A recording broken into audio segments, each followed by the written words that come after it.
அவர்களுக்கு மட்டும் அல்லாஹ் சுப்ஹானஹு வ தஆலா செய்தான் சிறப்பாக பிரத்யேகமாக அவர்களுக்கு மட்டும் அல்லாஹ் சுப்ஹானஹு வ தஆலா அவருடைய ரஹ்மத்தை புரிகிறார். وَتَنزَلَ عَلَيْهِمُ السَّكِينَةُ அல்லாஹ்வுடைய அமைதி அவர்களிடம் இறங்குகிறது. ஆனால் இன்றைக்கு இந்த பள்ளிவாசலிலே நாம் இப்பொழுது அமர்ந்து கொண்டு அல்லாஹ்வை பற்றியும் அல்லாஹ்வின் தூதரை பற்றியும் பேசிக் கொண்டிருக்கிறோம் என்று சொன்னால் அல்லாஹ்வுடைய ரஹ்மத்தும் அல்லாஹ்வுடைய அமைதியும் நம் மீது இறங்கிக் கொண்டிருக்கின்றது.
கொண்டிருக்கிறார்களா?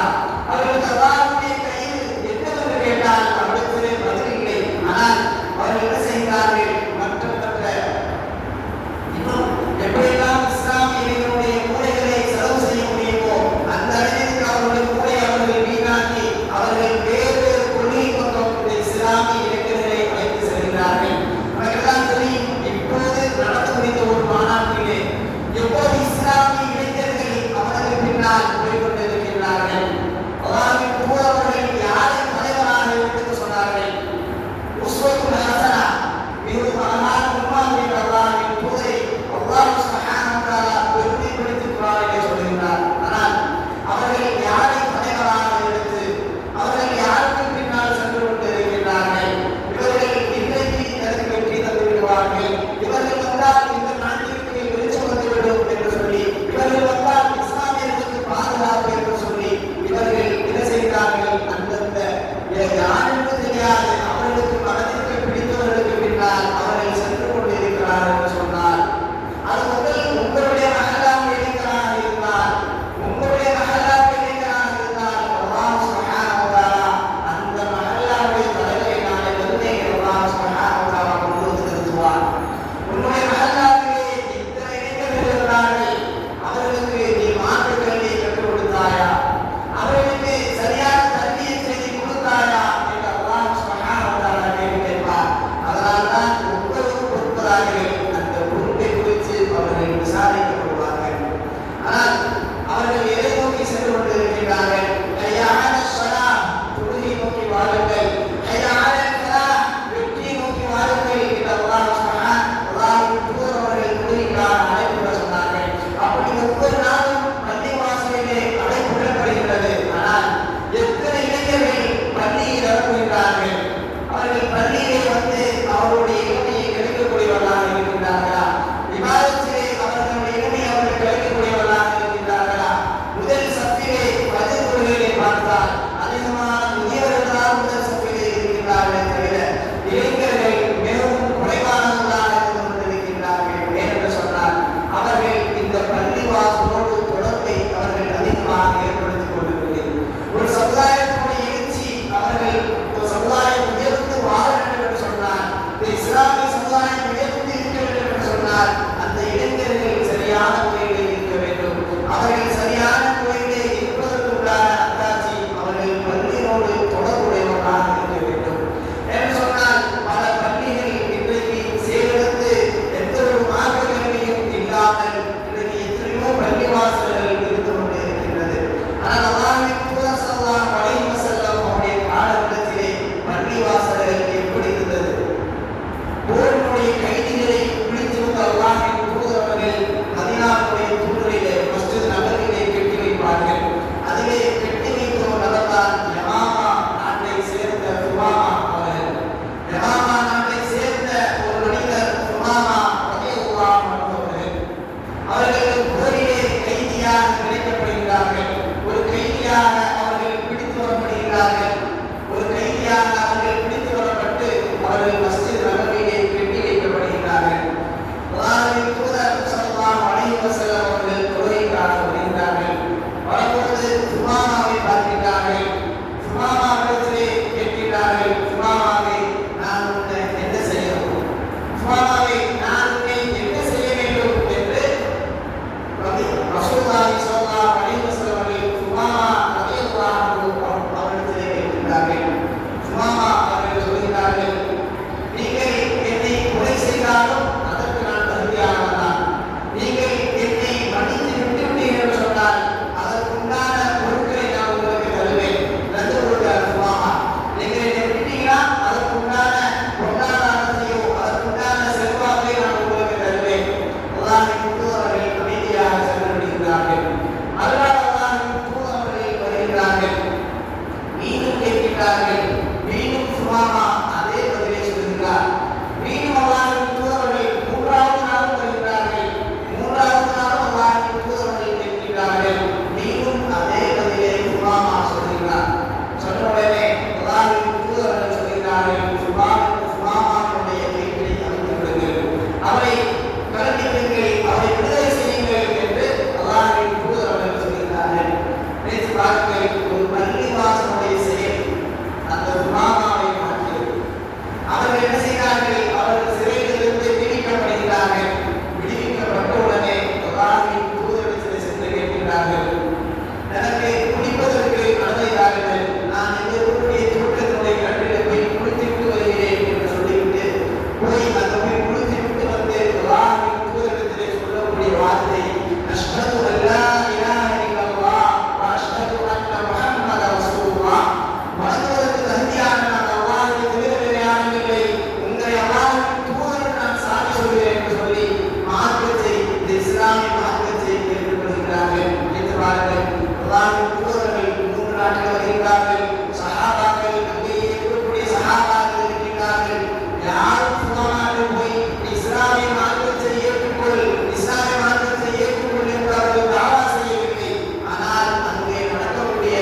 எல்லாம் நாம் பள்ளி வாசல்களை பயன்படுத்திக் கொண்டிருக்கின்றோம். ஆனால் அந்த 15 நிமிஷம், அந்த 10 நிமிஷம் 15 நிமிஷம் என்ன பண்றோம்? பள்ளிக்கு வரோம். அப்போதாவது நாம் மார்க்க அடிப்படையிலே நின்று கொண்டு அல்லாஹ்வை வணங்கக்கூடியவர்களாக இருக்கின்றோமா? சப்புகளிலே நாம் பள்ளியிலே ஒழுங்காக நின்று அல்லாஹ்வை வணங்குகின்றோமா? நினைத்து பாருங்கள். அல்லாஹ் தஆலா அருமையான திருமறையை கூறி காட்டுகின்றார். யா அய்யுஹன் நாஸ், ஈமான் உள்ளவர்களே, யா அய்யுஹன் நாஸ், ஒட்டுமொத்த மக்களே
யூதர்கள்